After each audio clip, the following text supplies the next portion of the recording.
Oi, gente, tudo bom com vocês? Eu sou a Alice e esse é o Ali aqui, e hoje a gente vai falar sobre o episódio 16 da quinta temporada de Riverdale. Então, se você ainda não é inscrito no canal, se inscreve aqui embaixo e deixa seu joinha nesse vídeo. Bom, pro episódio 15 rolou um desabafo aqui, né, grande no meu coração sobre o que eu tava sentindo em relação a essa quinta temporada de Riverdale. A maior parte de vocês concordou comigo, então é ótimo saber que a gente tá no mesmo barco em relação à série. Essa quinta temporada, ela realmente está deixando a desejar. Eu falei o que eu precisava falar naquele vídeo, então se você não assistiu esse vídeo, clica aqui no izinho pra assistir. Hoje eu vou só falar dos acontecimentos desse episódio, porque também não vou ficar me repetindo, porque na verdade o sentimento ele continua, né, tipo... Eu acho que seria muito difícil um único episódio resolver uma temporada inteira. E honestamente, eu acho que a essa altura do campeonato, não tem como, né? A temporada vai até o 19, a gente já tá no 16, isso significa que a gente só tem mais 3 episódios, ou seja, mais 3 semanas falando sobre essa quinta temporada. E depois, pelo que a gente já sabe da sexta temporada, ela vai ser bem diferente, né? Pelo que eu tava dando uma olhada essa semana, a sexta temporada vai começar com aquele arco de 5 episódios especial e aparentemente esse arco de 5 episódios, ele vai quase ser uma mini temporada, né? Ele vai ter começo, meio e fim dentro desses 5 episódios. Se isso vai ser bom ou não, né? Só o tempo dirá, só quando a gente realmente assistir. Lembrando que essa temporada ainda sai esse ano, né? Então a gente ainda vai ter mais episódios de Riverdale esse ano. Do que a gente tá vendo aqui, né? O negócio parece que não vai pra frente, parece que as histórias não se misturam. Eu já falei pra vocês, acho sim que a pandemia tem culpa nisso, né? No sentido de que com certeza as coisas ficaram mais complexas, mas ainda assim me parece que ninguém pensou numa trama principal ou numa história principal. Os episódios, a essa altura, eles me parecem muito individuais, né? Eu acho que se você pegar qualquer episódio da quinta temporada pra assistir, ele tem começo, meio e fim, né? Você vai entender o que tá acontecendo. Você não necessariamente precisava ter assistido os outros 5 episódios antes desse. E por mais que, caso isso fosse uma série antológica, isso com certeza poderia ser bom, né? Tipo um Modern Love, assim, da vida. Em Riverdale, isso com certeza não é, porque os episódios parece que não se conectam entre si. Parece que as coisas não fazem sentido. Todo episódio a gente começa e termina uma história de cada personagem, só que aquilo não parece agregar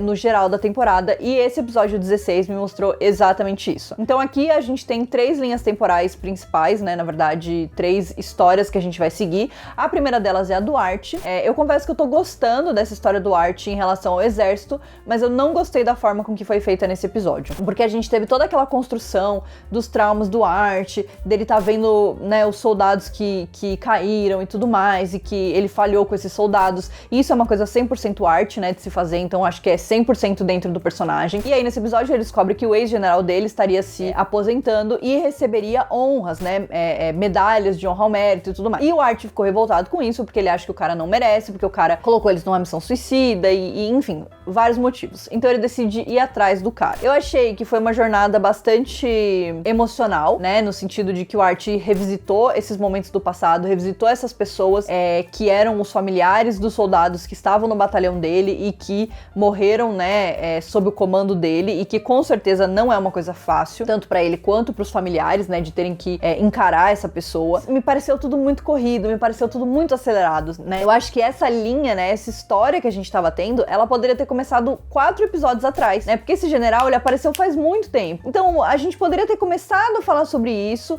e aí isso poderia ter sido desenvolvido em vários episódios. Esse trauma do Art poderia ter sido mais explorado. Esse momento dele se conectar com as famílias também poderia ter sido mais explorado. Eu acho que tudo isso poderia ter mergulhado mais profundamente. E no final, a sensação que eu fico é que tudo é extremamente superficial, né? Todos os problemas são extremamente superficiais, todas as resoluções são superficiais e parece que nada tem impacto nenhum de verdade. E eu senti isso dessa história do Art. Por mais que eu estivesse achando interessante, principalmente a parte onde o Jackson fala sobre a culpa dele, né, nessa história, como ele também se sente culpado por tudo que aconteceu, que é um momento impactante do episódio, no final das contas, é tudo resolvido com uma ligação de telefone, a gente não vê nada que acontece, a gente ouve falar, né, do que acontece, e de novo, eu acho que isso também é um problema recorrente dessa temporada, da gente não ver as coisas, e aí simplesmente acaba o assunto, e aparentemente aparentemente no episódio que vem a gente vai ter outras questões. Foi isso. Então tinha um grande potencial que foi completamente subutilizado, principalmente em relação a essa história do Art com o exército.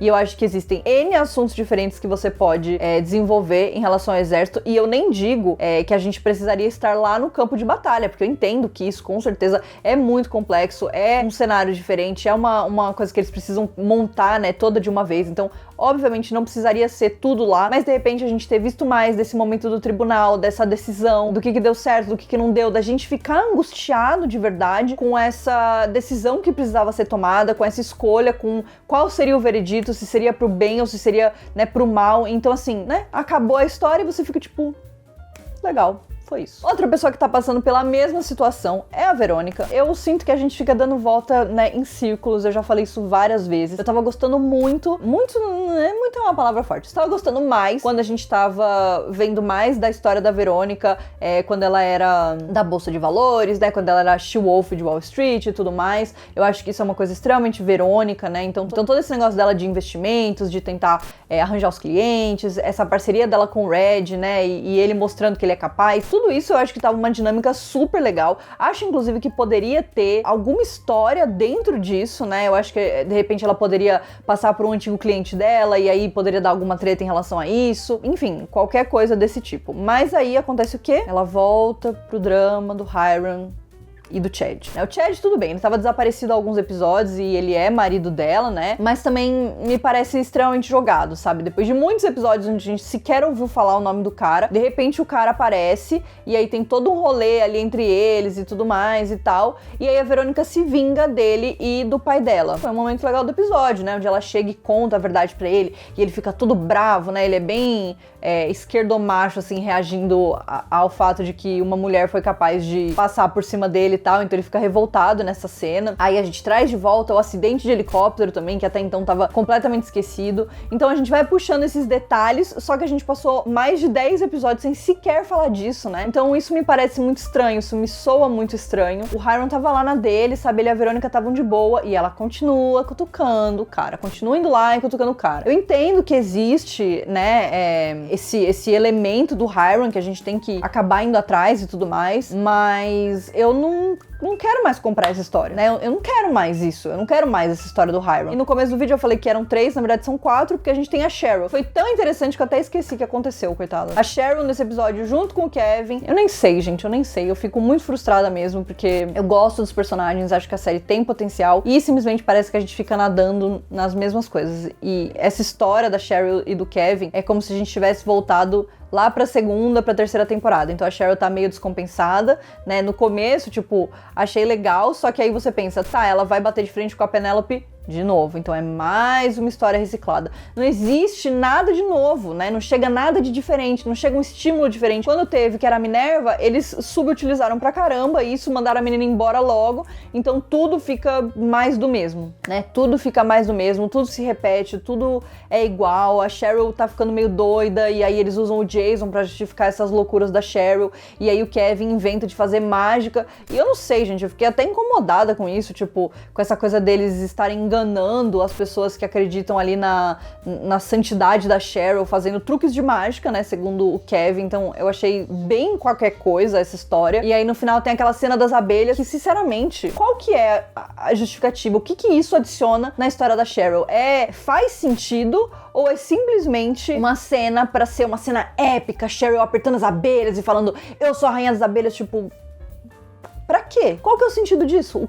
Né, aonde que isso vai levar a gente? Porque até onde eu enxergo, isso não tá levando para lugar nenhum. Simplesmente é como se a gente tivesse... Eu nem sei. É como se a gente estivesse girando igual uma batata. É como se a gente estivesse girando igual uma barata tonta e sei lá, né? Eu já tinha falado isso, eu nem lembro em qual temporada, mas em alguma temporada eu falei que eu achava que eles escreviam coisas absurdas, colocavam num pote, jogavam pra cima e o que eles pegassem é o que ia acontecer. E eu acho que é assim que eles decidem quais são os plots. Porque esse plot das abelhas, né? E o fato de que eles colocaram essa cena no teaser do episódio, né, que saiu na semana passada, só me mostra que realmente era um momento que eles queriam que fosse épico, incrível, igual quando foi a Cheryl vestindo a jaqueta dos serpentes.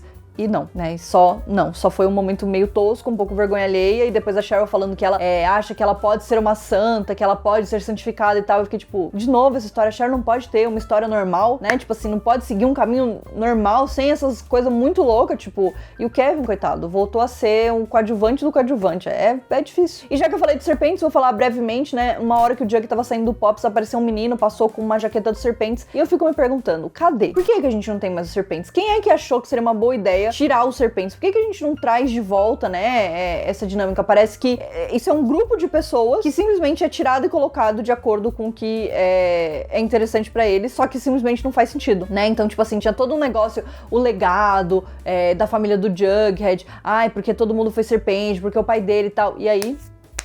é isso. Então eu me sinto uma otária assistindo isso e vendo que nem o que aconteceu no episódio passado e nem o que aconteceu na temporada passada, nada disso mais parece agregar a essa temporada. Por mais que a gente tenha sofrido, né, que tenha passado por um salto temporal, ainda assim as coisas deveriam continuar tendo consequências, afinal ainda é a história dos nossos personagens, né, então, enfim. E por fim a gente teve a história do Jug, que no final ela se entrelaça com a da Beth um pouco, que foi, acho que, o ponto alto do episódio pra mim. Eu acho que o Cole, ele tá fantástico nesses episódios, ele tá atuando muito bem, não é um papel fácil, né, essa coisa do alcoolismo. Eu acho que essa é uma das únicas histórias, né, uma das únicas temáticas que realmente chega nesse lado mais adulto da história que a gente queria ver. Eu ainda acho que eles poderiam se aprofundar mais nessas questões do alcoolismo dele, desse vício dele, mas eu acho que esse episódio foi muito legal, porque teve todas essas questões, teve ele lidando com isso versus a pressão dele de ter que entregar o manuscrito, ele quase entregando o manuscrito de uma pessoa,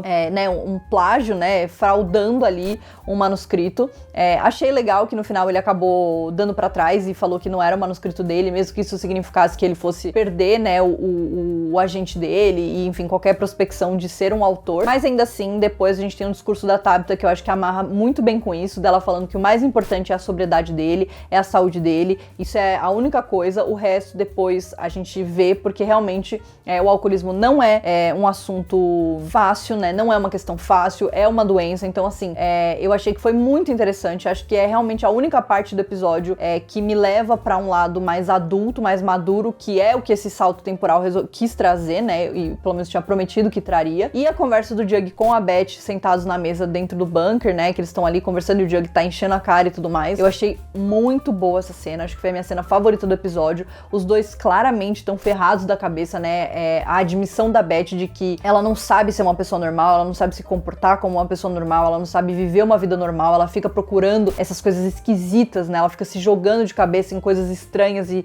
em perseguir serial killers, enfim, resolver mistérios e tudo mais. Eu acho que essa conversa entre eles foi uma das mais legais que a gente teve, né, dos dois admitindo esses problemas que eles têm, do Jug pedindo desculpas em relação à mensagem de voz que ele deixou pra Beth, que foi uma mensagem bastante agressiva, né, naquela situação e tudo mais. Então assim, realmente pra mim esse foi o ponto alto do episódio, nem porque era uma interação de Bughead, nem em relação ao casal. Finalmente eu acho que com esses dois personagens, nesse momento específico, a gente quebrou um pouco esse ciclo de repetir as mesmas histórias e de não ter nada de diferente acontecendo. Então finalmente a gente chegou em um momento diferente. Acho que teria sido legal também, e acho que poderia ser se a gente visse mais flashbacks da Beth na faculdade, ao invés de só ouvir ela falando, né, eu acho que teria sido algo que enriqueceria a história e traria algo de fato de diferente. Quando a gente pensa na história da temporada, que meio que não tem, mas todos os mistérios, o desaparecimento da Polly, dos Homens Mariposa, né, do próprio Paládio e tudo mais, tudo isso meio que não andou pra frente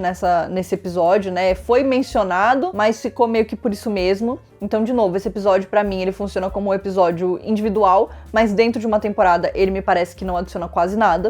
Então isso, obviamente, né, eu termino o episódio frustrada.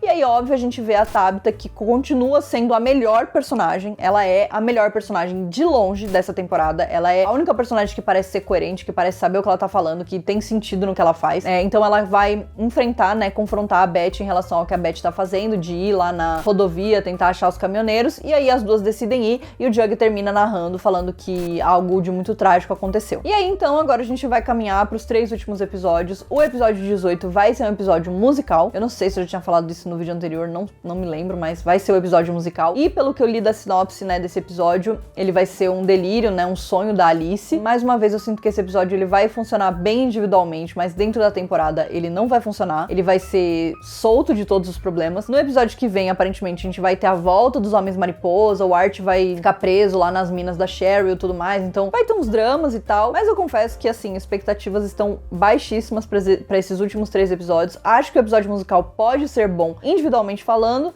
mas assim, é o que eu falei, eu acho que não tem mais como salvar essa temporada, né? Não tem como você olhar e falar assim, nossa, essa temporada foi incrível. Isso me deixa muito triste, porque era uma temporada que eu tinha altas expectativas, porque eu achava que esse salto temporal poderia sim trazer uma atualização e algo novo pra série, que seria muito legal, mas eles acabaram ficando presos nos mesmos problemas, e nas mesmas questões, e nas mesmas histórias, e nos mesmos personagens, mais do mesmo, e a gente ainda por cima não teve o episódio da Toni. Então é isso, eu espero que vocês tenham gostado do meu vídeo. Não esquece de se inscrever aqui no canal e deixar o seu joinha nesse vídeo.